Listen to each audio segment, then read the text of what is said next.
Okay, good morning, everyone. March meeting. Have a lot to go over today, including, sure, will be part of Pete's report and a lot of key progress project. So we'll jump right into the approval of minutes from last meeting, February 10th. Any questions? Motion. Tom? Second. Steve, all in favor? Aye. Okay, let's get right to our CEO. Thank you. The CIC committee met this past week, and they had requested an update with photos of the construction projects. So John Leclerc and Matt did a good presentation, and we're gonna see some of that today. What's going on today, Perry? Do you have the video? This is a major milestone. No, not this one. The pour. That's for John's. Sorry. See if you can find the pour that we just download. Yeah. Okay. There's a picture. They're pouring on the deck, which is a big milestone in terms of progressing the project. The window walls are coming up. I don't want to steal into John's thunder, but this is a big day today. If you look out the window, I assume it's still be going on. So that's a big one. Also here, I don't, Susan, have you come to another meeting? Yeah, okay. Susan Lorelliard's here on the right. We can watch the video as we go. Actually, John, do you want to describe the pour here? They have the Okay, so they have the concrete pump that's feeding you. That's the boom you see on the left with the pipe. And then they put it to a hose and then they pull it around.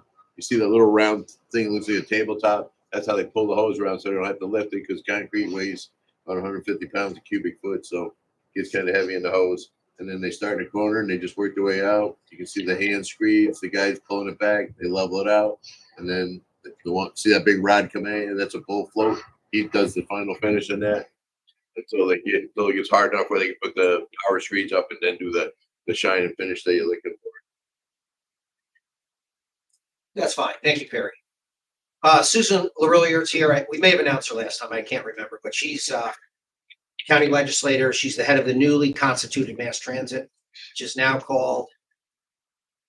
Same old type model, but there's Words in there. what is after Okay. that, but basically it's the airport. And we're planning on going down, not in April, but in May to make a presentation. That's right. Yeah, okay. But in the near future, in the next couple of months. I think everything else will go in order of all the rest of the presentation. Yes. Thank you, Peter. We'll give John a break, pass over his view. That's okay. John's in Siesta Key. Well, our sympathies, John. And, we'll go to you for your report, John, COO. I don't have anything visual to show you. I can say that construction is going along pretty well. I've been away for a few days, but I trust that John Leclerc and Peter will do a just presentation going forward today. But that's all I have for you. Thanks, John. Our Chief Financial Officer, Margaret. Mr. Chairman, morning, board. Hitler. You good? Sorry, you want me to?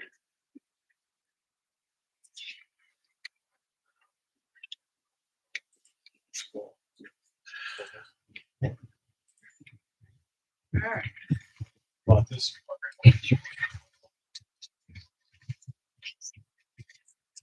All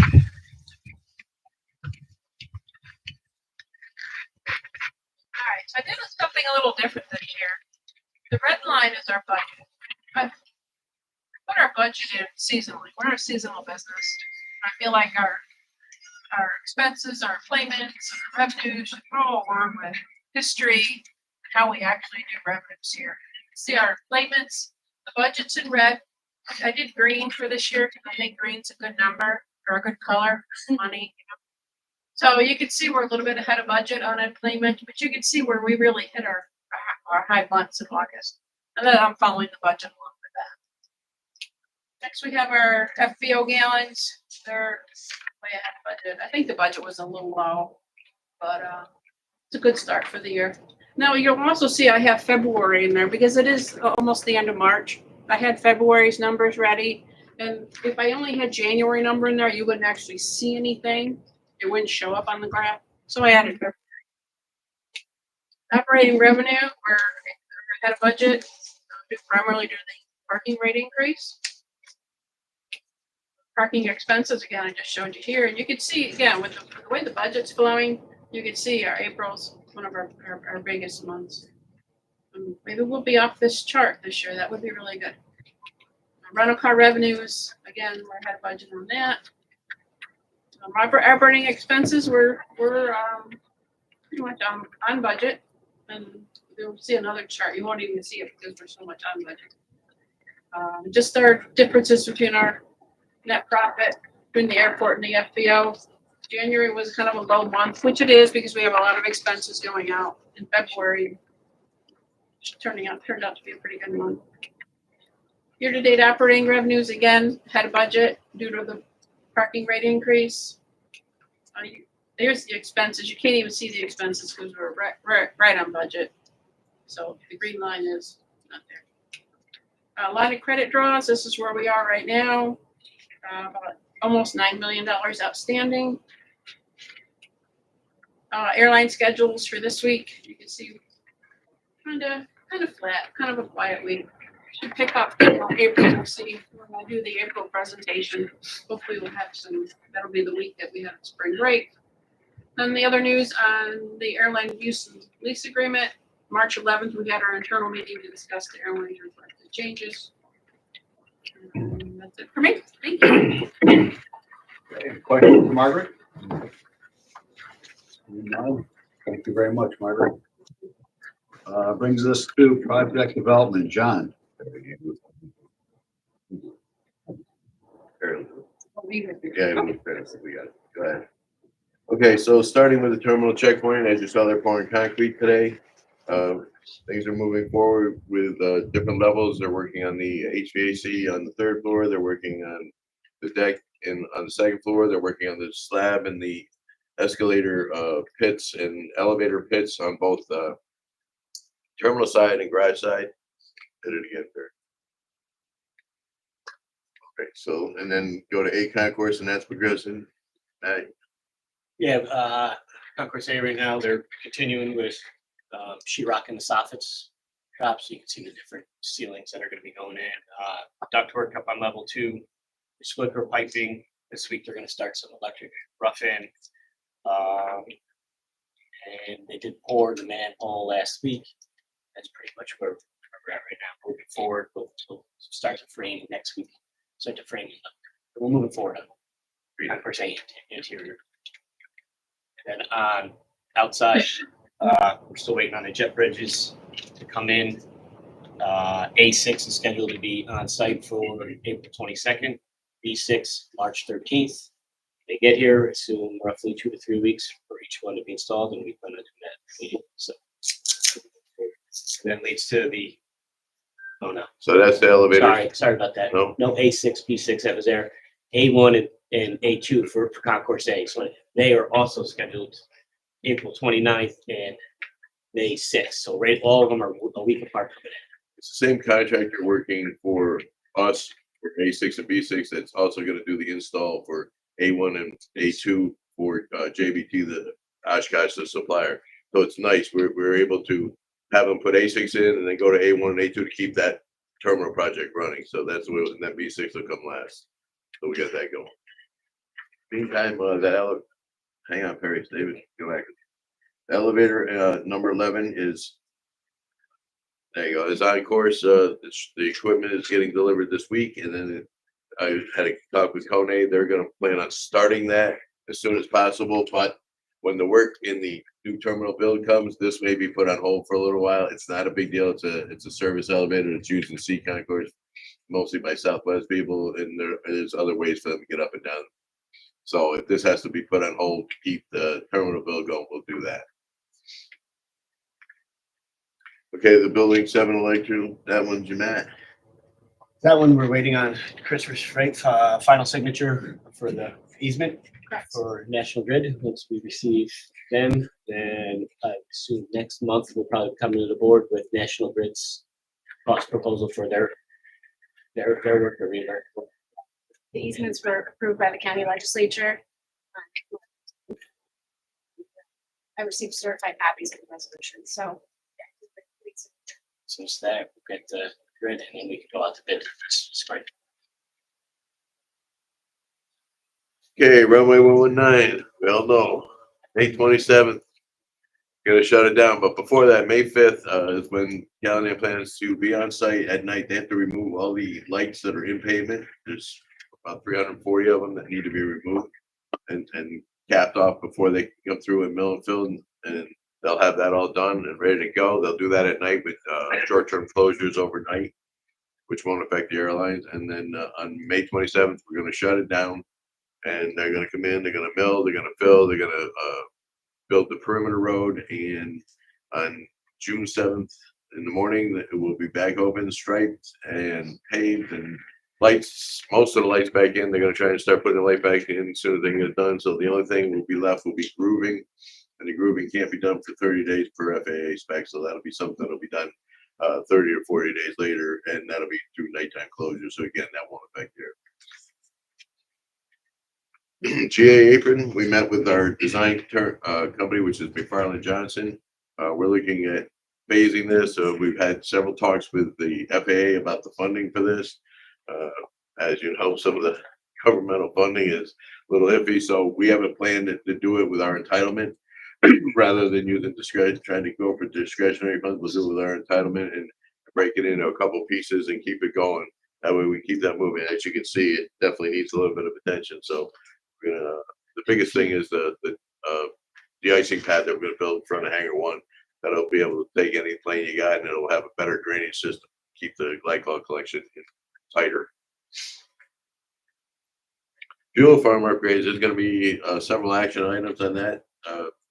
Today, I did get quotes for a new fire suppression system, which is, had to come in 3 pieces. We originally bid that out as one project. Nobody bid it, so I had to go out and outsource and find people to do each piece separately. So I have electrical, alarm, and then I have the fire suppression system coming, so that'll be an active item for the board.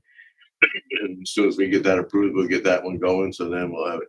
And the nice part about the system that I'm looking for approval on, it's an upgradable system, so if we add more fueling and tanks as we grow, it can be added onto it, and without having to change out and do a separate, it can be added on. It's upgradable. My favorite one.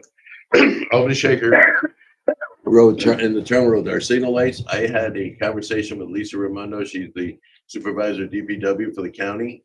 And if they don't work with us to do Heritage Lane and Waterley Shaker Road and upgrade their system, upgrading ours won't do a lot. And she was very receptive to it. I actually have a call with her this afternoon to finalize how we're going to make that happen. But they're on board with us, so that once we do their upgrades, they want to do their upgrades at the same time, and then all 4 lights you'll be able to go through, which would make life a lot easier for anybody.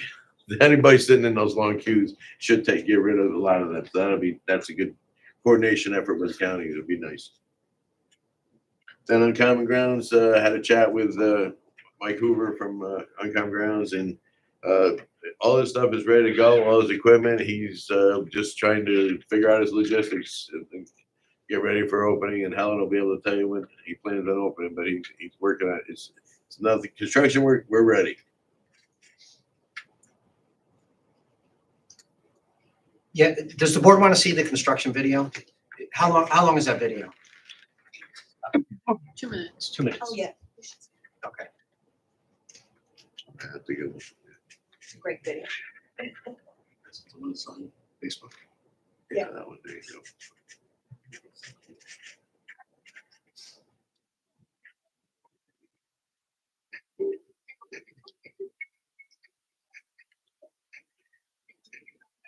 feel free to comment. So those are the new stairs in the terminal, and they're there pouring more concrete. That was the slab over by the garage.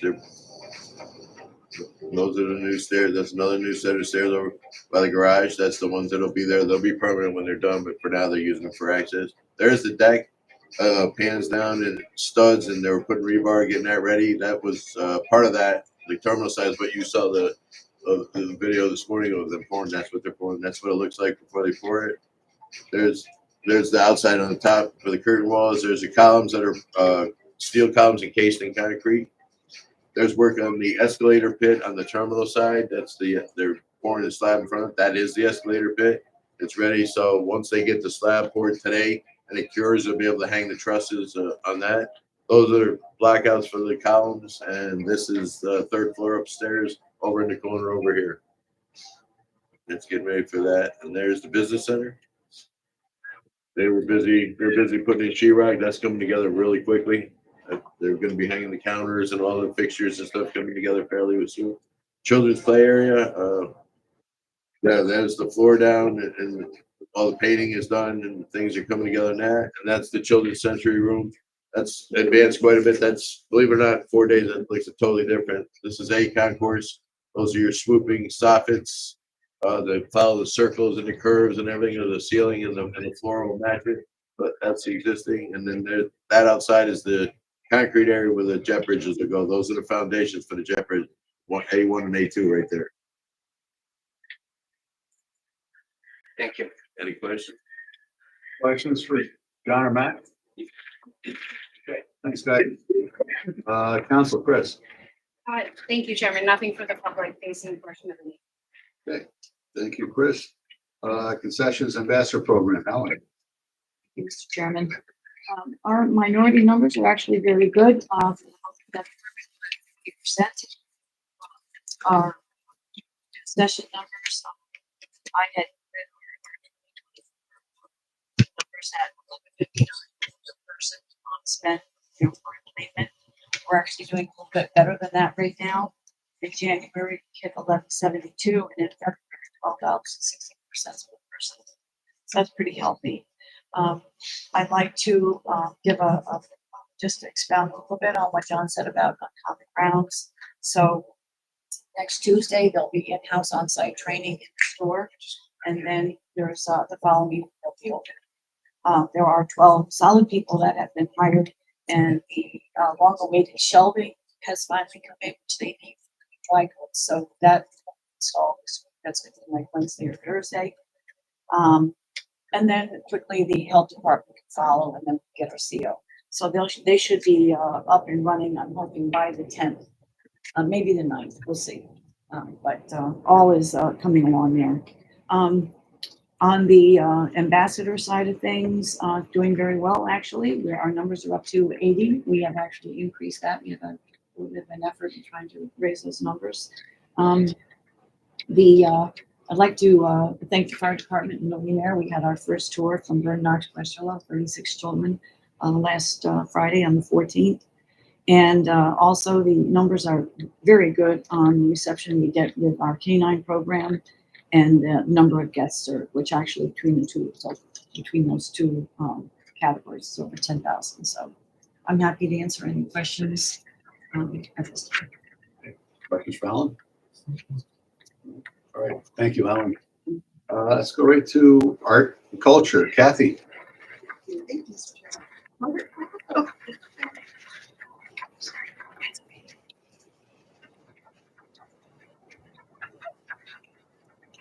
So I'm very happy to report that this project, which is a collaboration with Southwest Airlines, is up.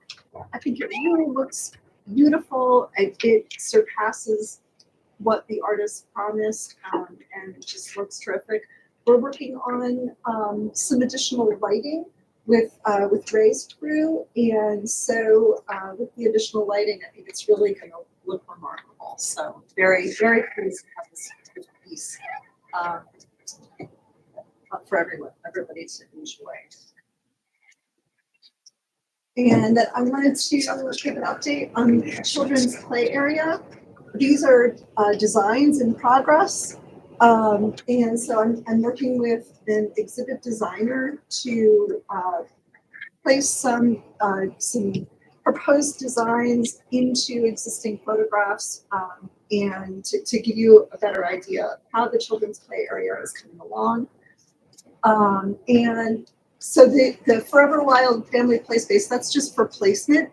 We have not settled on an official title for this space yet, and so that's just an option, but we're exploring some different ideas for what to actually call the space.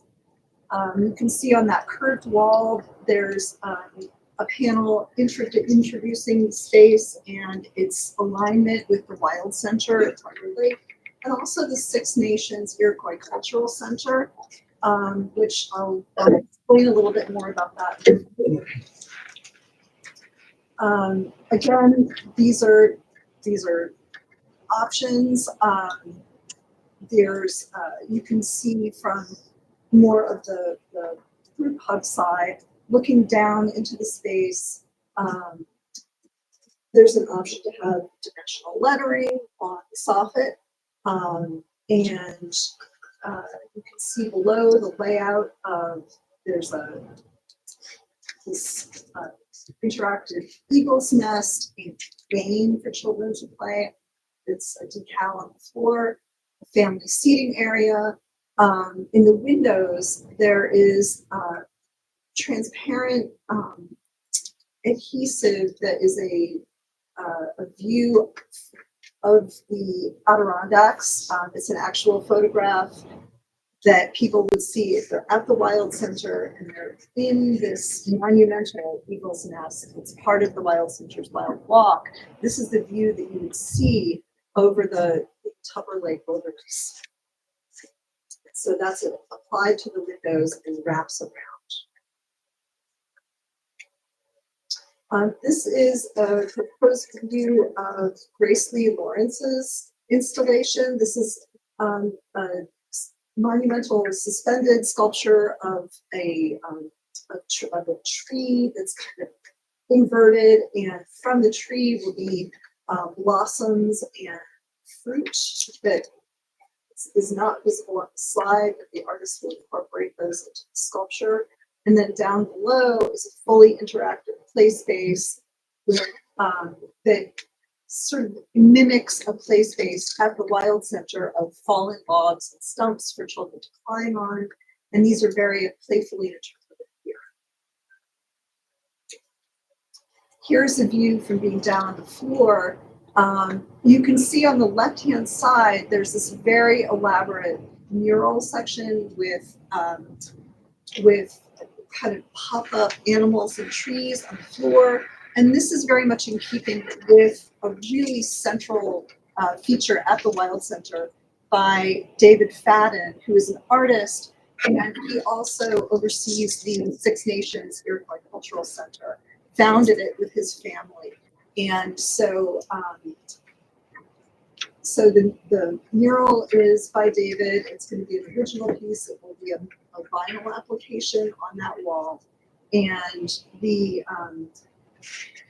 it's titled The Thanksgiving Address, which is a traditional Iroquois greeting and a way to start meetings and gatherings in Iroquois culture. And I thought that perhaps the best way to convey that to people would be to have David actually reading or interpreting the Thanksgiving address and have it presented as an audiovisual experience for people who are occupying the site. So you can see just a little snippet of a video monitor embedded into the wall, and people can sit and push a button, listen to David reading. There will be visuals of his artwork as well as different things that come up in the Thanksgiving address, like trees and all the flora and fauna of the world, basically. Then this is another view, a ground view of the eagle's nest, which is meant to interpret the eagle's nest at the Wild Center along with the interactive game board that is about the life of all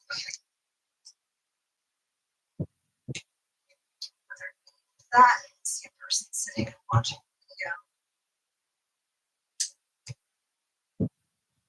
is a plan view of that eagle's nest. And we'll get to that as an agenda item a little bit later to talk a little bit more about the fabrication of this piece and a couple of the other components in this really wonderfully developing part of the expansion project. Thank you. Can I just take a moment? Kathy, I don't, it's amazing presentation, but having had the opportunity to work alongside with Kathy, I've had the privilege of meeting with the artists, visiting the Wild Center. There's no way to really articulate the amount of work and thought process that is going into this. And I have every confidence, thanks to your hard work and commitment, that this will be a nationally recognized play area, the exhibit alone and fun. At the end of the day, we want a fun place to be an opportunity to learn. And I just get the chills thinking about it. And I was at the Wild Center in that nest. And I encourage everybody to go to that Wild Center. And when you do, you can really, it's tremendous. So anything you can read about it, if anybody's interested, I highly recommend. But Kathy, your commitment to this, I want to make sure that I thank you personally and on behalf of the board. It's tremendous. You. The Wild Center is a highly nationally regarded science museum, and they are thrilled to partner with us on this project. So this is a really mutually beneficial partnership, and I think more importantly, it's going to really benefit our travelers long term. Thank you very much. Thank you. Questions, for Kathy? Okay, thank you. Right into action item 10.1. Margaret? Mr. Chairman, item 10.1 is for an annual lease of software and handheld units for the QT electronic ticketing system for the FBO. This is something I've been wanting for a number of years. Brian King and I have been working on this for at least the last couple of years. The way we handle fueling out at the FBO is an inefficient ticket and truck sheet, all manual. Fuel tickets are automated, of course, but everything else is manual inventory. So the airlines are using this UT platform, American, Delta, Southwest, United, and FedEx. They've approached us about using this system here in Albany. What it does is it gives them real-time access to their fueling operation. So instead of us having to mail them reports on a weekly basis or a monthly basis of what uplifts they've done here with their fuel, they can get it. So it's $65,000 a year. It was budgeted this year for $80,000. We cut something up in the process. And this is fully recoverable by the airlines. Increase it to like which they've all been well aware of. They want us to use it, so we're good because we're even going to expand this into full-fledged inventory fuel farm. So one system of all of our inventory. Safer tracking. Good efficient. We're trying to make things more efficient. Thank you. Any questions, Margaret? Make a motion. They are. Second, Sarah, all in favor? Aye. Margaret, 10.2. 10.2 is request to purchase solar credits from NextAmp. What this will result in is a 10% savings in our electricity costs. So we're going to enter into an agreement with NextAmp for community solar credits offered through remote net metering and a community solar program. NextAmp is a developer of solar farms. What we're going to do is we're going to commit our electricity usage to be produced in solar farms. What they do is they then take that electricity and they sell it back into the grid. And then we end up getting a credit on our national grid bill for the entire bill. And then NextAmp bills us for 90% of the bill. This was brought to us by our energy broker. There is a service contract with this that that still is under legal review. So what we'd like to do at this time is board's approval to work with this. The contract is approved by, the energy broker gave us the name of a legal team that has worked with. Yeah, us. I'll help a little bit, because we've been talking about this last week. We want to be fully comfortable and understand the contract and the contract terms. It's a long-term contract. It looks to have significant potential savings. I mean, 10% is a significant number, averaging $180,000 a year over a long number of years. We're only asking for approval for contract review and policy review, not to sign the contract today. So just to give us comfort, that's what we're doing. Chris and I, and we may hire counsel, but it'll be within the less than $5,000 to $10,000 range, so that we fully understand it. I saw JR nod his head. He probably understands this better. So we may, you may pick your brain. Well, yeah, right. So maybe we can get more comfort in that sense. But we're just asking to move forward, contract and policy. Because I See an issue, any? Motion, Yep. Steve, second. Tom, all in favor? That's it. Voted.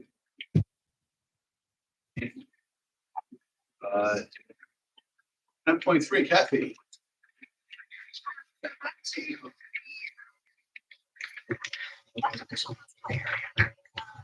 I observation issue order to repair displays, design, fabrication, placement of a couple portions of the area. I go back so of these images of very expensive displays can fabricate and install pop-up floor mount animals and trees that are interactive around them. And also disables this is just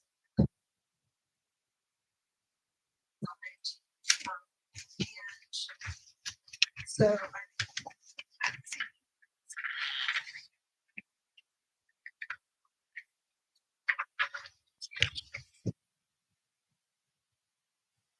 budget is $400,000.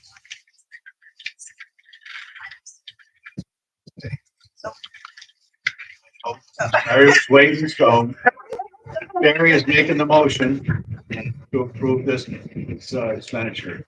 Second. JR, second, all in favor? Aye. Okay, thank you. 10.4, John. Thank you, Mr. Chairman. 10.4, 10.6 are all the items I discussed about the fuel farm in the report. So 10.4 is, I'm looking for the board's authorization for a purchase order to have a purchase and install a dry chemical fire suppression system by United Fire Corporation fuel farm. For the contract amount of $869,717. And that, what that entails is this company manufactures the systems themselves.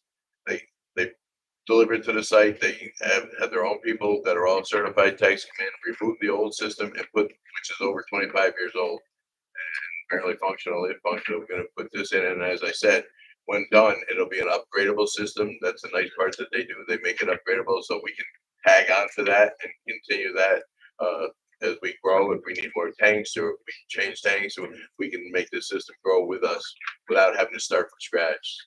So can you do the board can stop at any time and ask questions. If there's no objection, the chair suggested we do all three and then. Sure.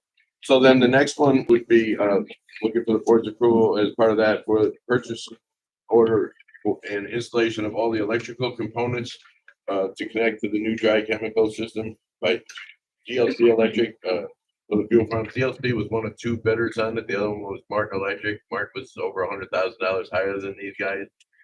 They're busy. They're working with MLB, so they're busy, and they were the only ones who would bid. By the way, United Chemical was the only one that would even give me a price on the chemical part. So I'm looking for the improvement of DLC. They'll do the electrical, including trenching conduits, all the fire explosion proof equipment for $154,000. And then go to 10.6, which is the last one. And that's to issue a purchase order for the purchase and installation of the fire alarm components that are needed to connect the new dry chemical system will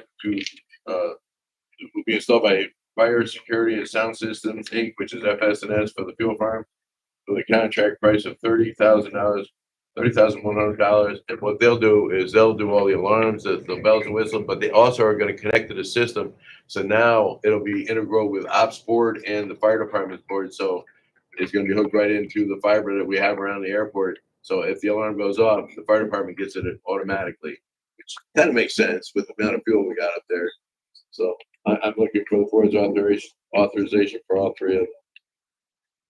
I'll take any questions. Going off the capital plan, how long was on the capital plan? It's been on the capital plan for about a year and a half. Anyone have any issues with taking a vote to approve 10.4, 10.5, and 10.6? Motion. Tom second. All in favor? Aye. Thank you, John. You're still on hook though. Still on the hook. 10.7. Thank you. Okay, so 10.7, I'm looking for professional service award. I'm looking for authorization to award amendment number 1 to contract number S1162. It's the professional services agreement we have with CNS companies for the on-site construction inspection and reporting required by the FAA, which they do the mill and fill on-site, the paving, the testing of the asphalt, and testing of the light system.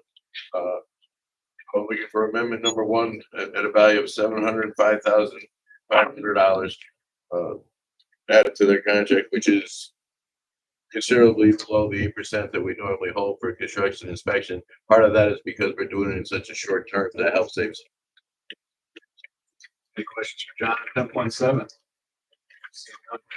JR, motion approved. Second, Sarah, you all in favor? 10.8, going to Matt.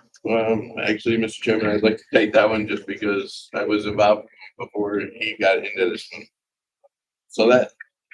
So item number 10.8 is an issue of purchase order for the terminal water main relocation done by BPI Piping. Contract amount of it's 2 pieces actually. The total amount is $180,039.79. BPI, we have an ongoing term contract with them as well, our in-house maintenance and service.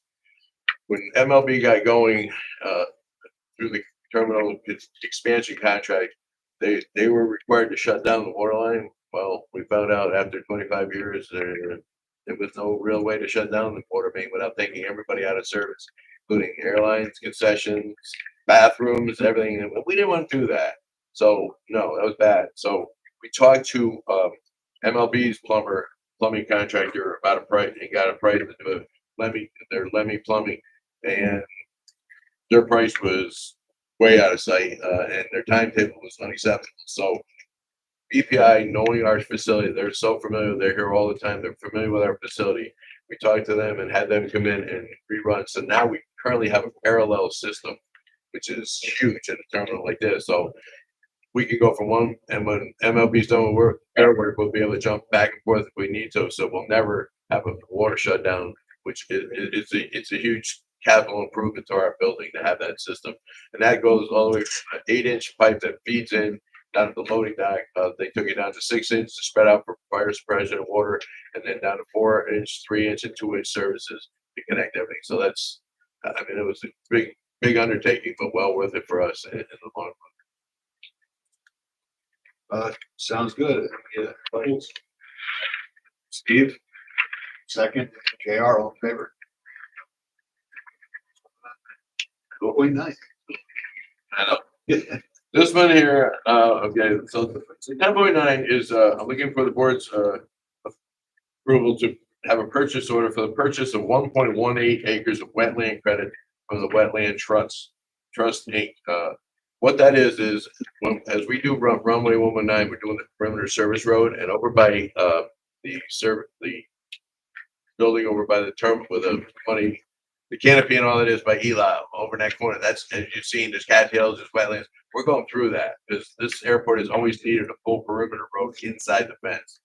In order to do that, we have to take 1.1 acres of wetlands in the design. To do that, we either have to build new wetlands at our cost or buy the wetland credits. Last year, as I noted in the CIC meeting, last year, the wetland credits would have been over $350,000 for the 1.1 acres. We waited, Connor figured that out and talked to the right people. They said, wait till after the first of the year. And it actually turned out, we're coming in for $115,665.96. So that's huge. It's $200,000 left. So it worked out really well. So worked authorization. Purchase these credits will allow me to continue the perimeter road, and then we'll have a fully connected perimeter road around the entire inside of the fence. Motion. Terry, second. Steve, all in favor? Aye. 10.10, Matt. Thank you, Mr. Chairman. Item 10.10 is for to issue purchase order for design of the departure hole lounge toilet rooms and PSA 7 lane CNS companies. They been during construction logistic meetings and trying to figure out how to phase the first floor bathrooms. We have to add 3 additional stalls to each. Came up, what about adding bathrooms? Second floor departure hall. So that's what it says. This is for the amount of $75,000 not to exceed to install or design the toilet rooms, second floor departure hall, which would be right as you come through the garage to the departure hall, to Dunkin' Donuts. Then also, in these meetings, TSA also requested 7th lane. So this would include the design of 7th lane.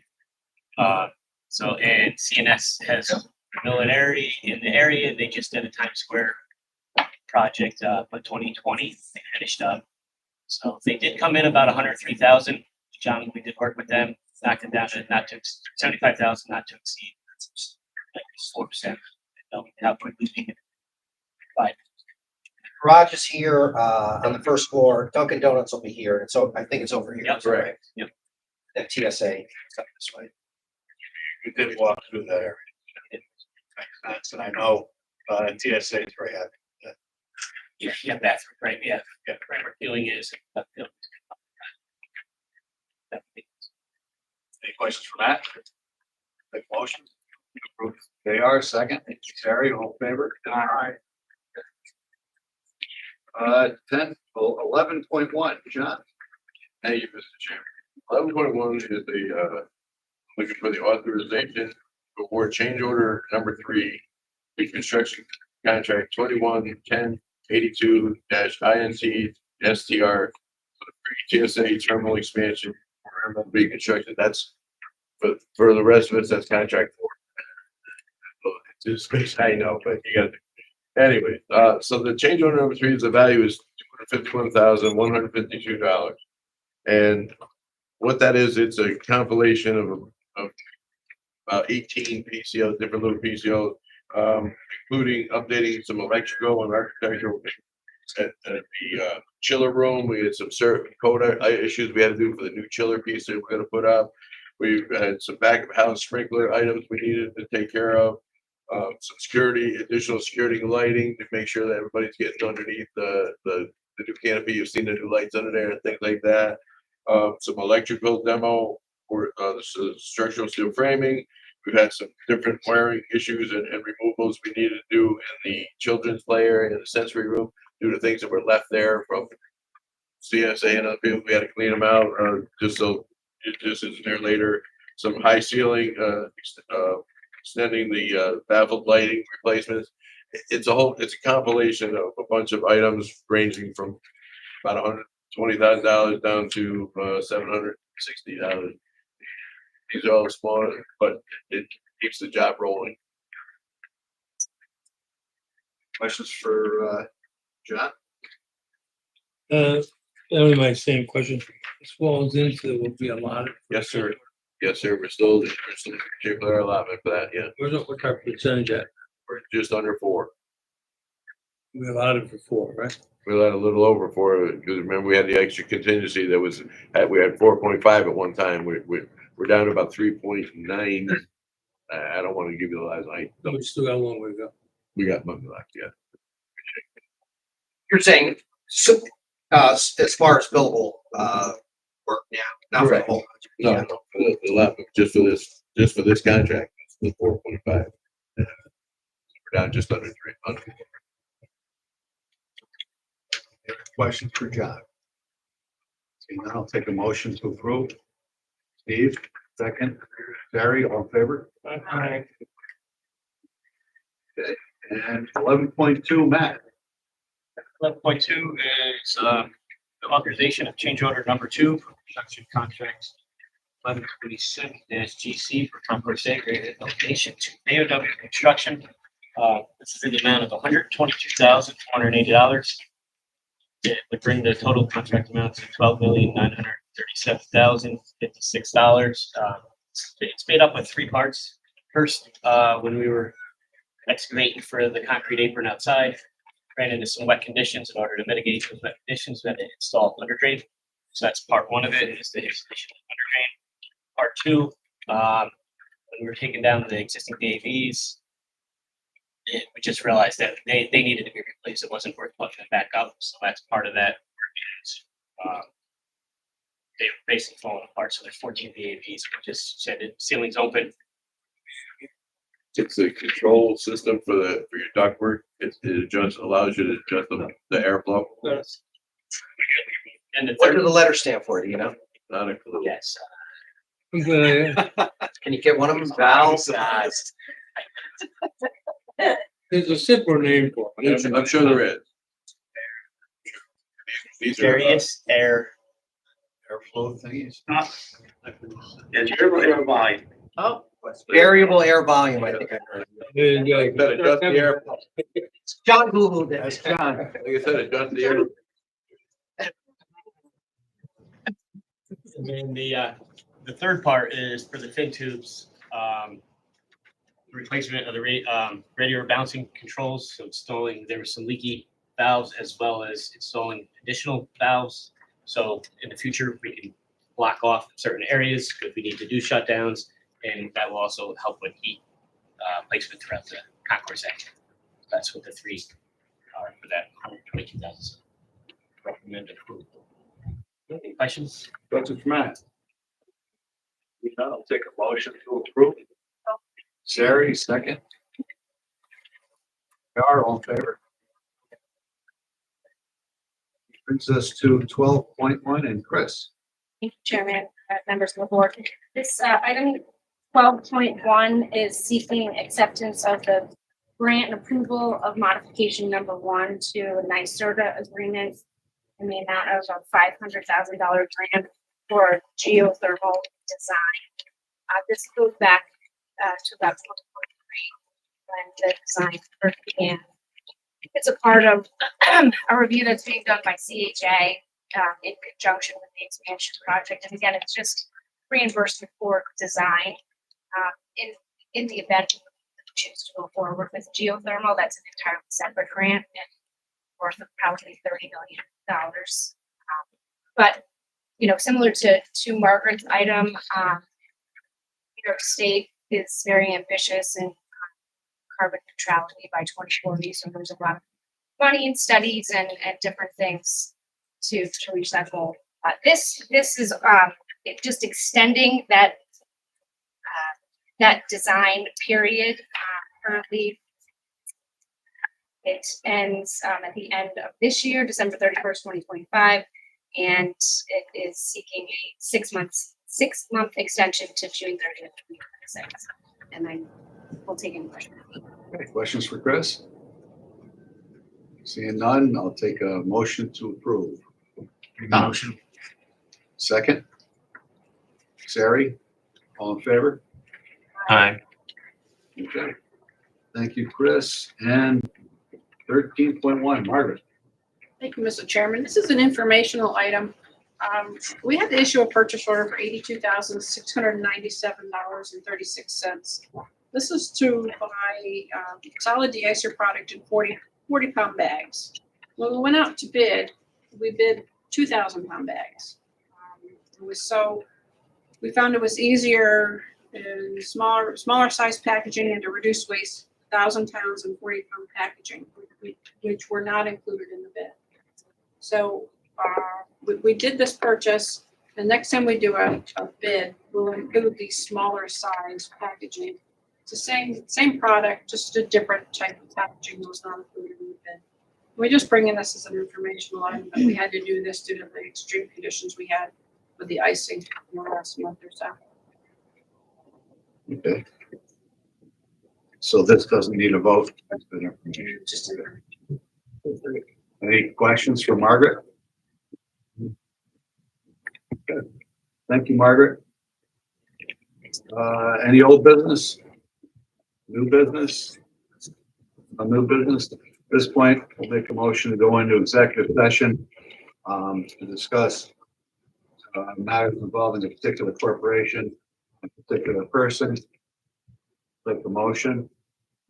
Barry, second. Steve, all in favor? Aye. Thank you. Thank you.